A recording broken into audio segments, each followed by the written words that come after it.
Welcome back to the Elias Macko Show. Now let's talk about a battle that's happening between tech titans, artificial intelligence companies, and the U.S. military. Now, a number of defense tech companies are telling employees to stop using Anthropic's Claude product and to switch to other AI models, following a Defense Department ban late last week. But here's the thing. This past weekend, the war in Iran, the strikes done by both Israel and the United States on Iran, they used Anthropic's Claude model. So there's lots of back and forth here. A lot of the bluster from the U.S. administration has come on social media, not necessarily official channels. So let's break it down. Mitch Joel's with us. He's a tech advisor, investor, author of Control-Alt-Delete, and he's with us this morning. Hi, Mitch. Hey, Elias, thanks for having me. So let me ask you about just how important right now artificial intelligence and these tools are for the military. Listen, this is a big part of the military and has been part of the military for a long, long time. We're just seeing this now because of the popularity of these tools. But understanding large databases, being part of large language models, leveraging this to better understand data information, whether it's both foreign or domestic, has been a critical part of these organizations. We often forget that the even baseline and beginning of the internet had very large military implications. You've seen in the U.S. organizations like DARPA having used technological developments across the board. And the general sentiment for those in the know is assume that everything has been weaponized by the military and operationalized and innovated through them from the basic earliest days of having computational power. So what's at the heart of this battle happening right now between what many people believe is the leader in the AI space, Anthropic, and their product Claude, the battle between Anthropic and the Pentagon? I should point this out. One Pentagon official called the CEO of Anthropic a liar with a God complex who was putting our nation's safety at risk.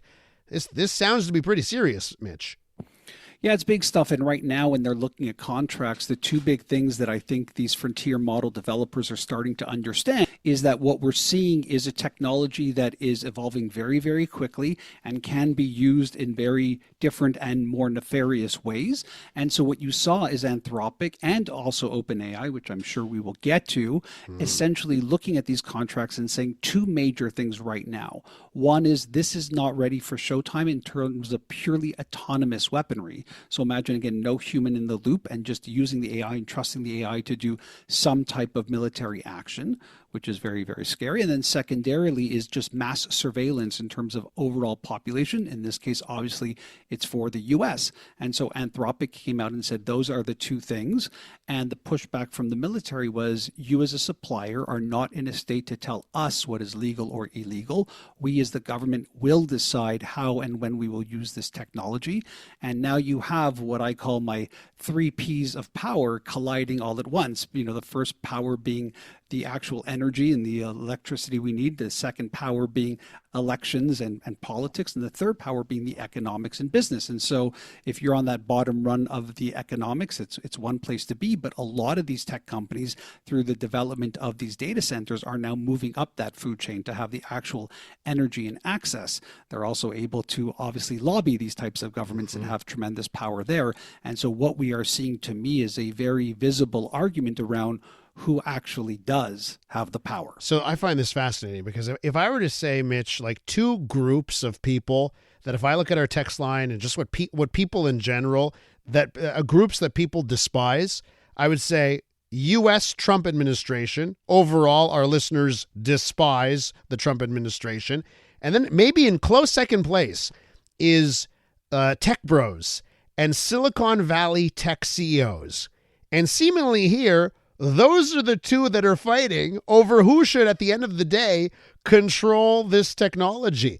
Do you care to wade in, Mitch, as to, at the end of the day, you're the U.S. government and you want to decide how to use these tools, or you're these tech companies and these tech CEOs who are saying, no, we'll decide how they are used at the end of the day? Where do you stand? There are many pathways that these technology companies can move down in order to prohibit anybody from doing anything. They could just make a general decision that we're actually not going to develop this type of usage of technology, and would the government even know? So I'm not saying that this is happening. I don't know, but I would assume that they can just say these are not critical pathways for how we're going to develop this technology. If requested, they can probably create some type of firewalls within them to avoid. The government could push back. The government could develop. My understanding of the current state is that these leaders in AI are moving in the right direction. In fact, if you go to X and look at Sam Altman... What's the right direction, Mitch? What is that right direction? Well, if you actually look and see what Sam Altman is saying right now on X, because they swooped in on Friday and wound up taking this deal, and now they're talking about the new contractual components that they're putting in there, which are very aligned to what Anthropic was saying. And so they are saying things like, as long as this isn't used for mass surveillance based off of amendments and rights and charters of people, and so long as everybody understands that it has to be a very slow pace before you give full autonomy to these types of agents and technologies. And so they are being very cautious. And if you look at what Sam Altman is saying, he is actually both tepid and nervous about putting this technology into the hands where it could be somewhat unbridled. And so what I'm thinking logically would be, the step would be to not allow that type of functionality to be even baked into the technology. Now, can they walk that back? Is that possible? These are really challenging times. And I agree with you. What makes this so important and interesting is that this is happening right now in the public sphere. The question is, are we too distracted by what's happening in the Middle East or locally with sovereignty and economics to pay attention to what is happening right now? Because this is the moment. But here's the other thing. Some would argue, if the U.S. or Western countries that are all looking at this as well, every Europe, you name it, if we tap the brakes because of moral, ethical concerns, China will not. And that is the enemy here. And they are not going to have moral debates in China over how to use the technology. So could this be either a perceived or real weakness as we debate issues while China just says full steam ahead?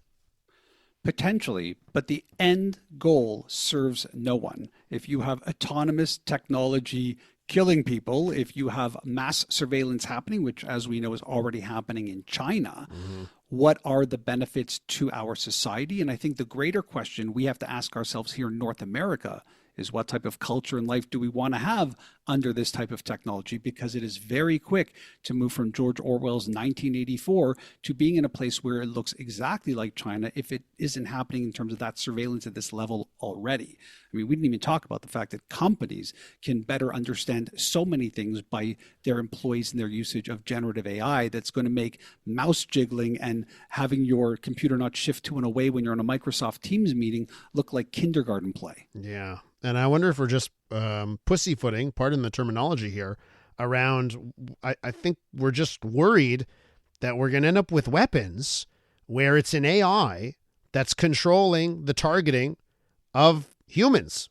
I think I'm not seeing enough humans, societies, civilians, looking at this issue and waving serious flags or speaking to their government about what this means. So if we are allowing our government to do this as they are our representatives, what does that say about us as society? Yeah, it's it's very interesting. It's very sci-fi. Huh? It's like it is sci-fi plotline coming to fruition. It's sci-fi, and this could be the dark mirror moment or the opportunistic moment for us. Mitch, be well. Thanks for coming on today. Thanks, Elias. Always a great chat with Mitch Joel, tech advisor, investor, author of Control Alt Delete. I'm Luke Wilson. Join me each week for Film Never Lies. Since retiring from the NFL, I've had a lot on my mind, and now I've got my own show. So if you're tired of lazy takes, if you want honest conversations, join us each week. Film Never Lies, available on all TSN platforms and the iHeartRadio app.